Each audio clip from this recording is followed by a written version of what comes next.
नमस्कार दोस्तों, स्वागत है आप सभी का एक बार फिर से। दोस्तों, क्या आपको मालूम है कि सोमवार के व्रत के नियम कैसे किए जाते हैं और इस कथा की कहानी क्या है? चलिए दोस्तों, आज हम आपको इस वीडियो में बताएंगे इसकी कथा और कहानी और इसके नियम। वीडियो को अंत तक जरूर देखिएगा। दोस्तों, सोमवार का दिन भगवान शिव पर समर्पित है। इस दिन अगर व्रत किया जाए तो व्यक्ति की सारी मनोकामनाएं पूरी हो जाती हैं। तो दोस्तों, सोमवार का व्रत करने के लिए कुछ नियम इस प्रकार हैं। दोस्तों, सोमवार का व्रत करने के लिए सबसे पहले आपको सुबह उठकर स्नान करना है। उसके बाद आपको साफ सुथरे कपड़े पहनना है। उसके बाद आपको किसी भी शिव मंदिर में शिवलिंग पर जल चढ़ाना है। दोस्तों, जल चढ़ाने के बाद शिव पार्वती की आराधना भी करनी है।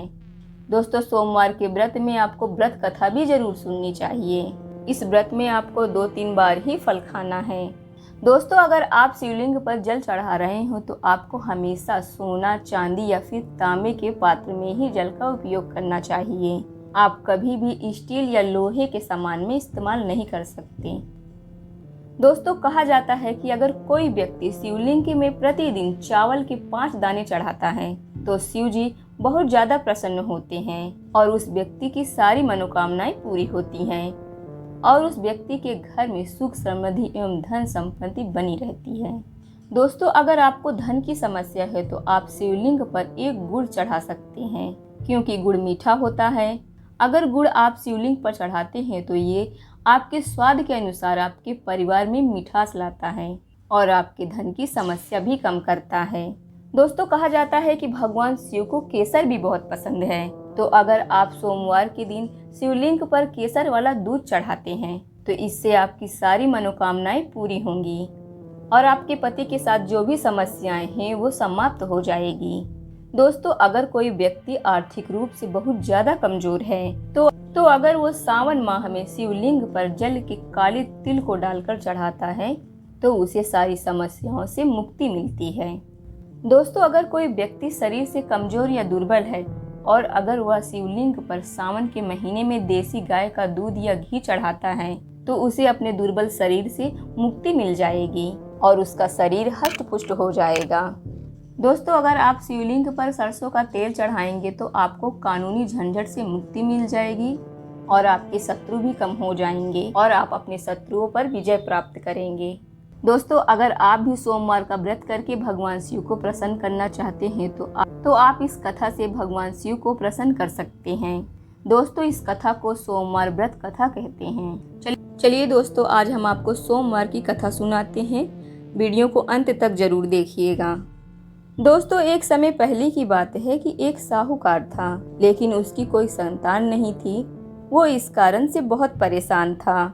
वो शिव जी का भक्त था और वो संतान प्राप्ति के लिए प्रत्येक सोमवार का व्रत करता था और वो शिव पार्वती जी की पूजा करता था, जिससे कि माँ पार्वती साहूकार की भक्ति से प्रसन्न होकर भगवान शिव को उन्हें संतान वरदान देने के लिए आग्रह करती हैं।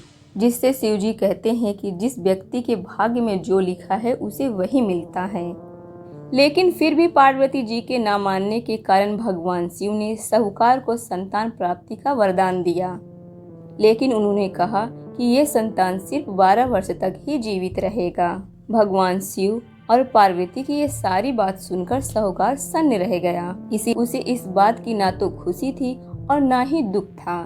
दोस्तों, फिर कुछ दिनों के बाद साहूकार के घर में पुत्र का जन्म हुआ और जब वह 11 वर्ष का हुआ तब साहूकार ने उसके मामा को बुलाकर कहा कि तुम ये पैसे ले जाओ और इसे विद्या प्राप्ति के लिए काशी ले जाओ, लेकिन तुम रास्ते में यज्ञ करवाते और ब्राह्मणों को दान देते हुए जाना। तभी मामा और भांजा ऐसे ही यज्ञ करवाते हुए काशी की ओर चले जाते हैं। एक नगर आता है जहाँ एक राजकुमारी का विवाह होता है, लेकिन वो राजकुमार काना होता है। तभी राजकुमार का पिता अपने बेटे की यह बात छुपाने के लिए एक चाल चलता है और सोचता है कि क्यों न मैं राजकुमारी का विवाह साहूकार के बेटे से करवा दूं और शादी के बाद उसे धन देकर विदा कर दूंगा। उसके बाद उस लड़के को दूल्हों का कपड़ा पहनाया। उसके बाद उस लड़के की राजकुमारी से शादी हो गई, लेकिन साहूकार का बेटा ईमानदार था तो उसे ये बात पसंद नहीं आई और साहूकार का बेटा राजकुमारी की चुनरी में सारी सच्चाई लिख दी। जिसके बाद राजकुमारी वो सब पढ़ती है तो राजकुमारी के पिता उसे विदा नहीं करते और बारात वापस चली जाती है। और ऐसे ही दोनों मामा और भांजा भी काशी पहुंच जाते हैं और यज्ञ करने लगते हैं। यज्ञ साहूकार के लड़के के 12 वर्ष में किया जा रहा था। तभी अचानक उसकी तबीयत खराब हो जाती है। तभी उसके मामा कहते हैं कि तुम अंदर जाओ और थोड़ी देर आराम कर लो।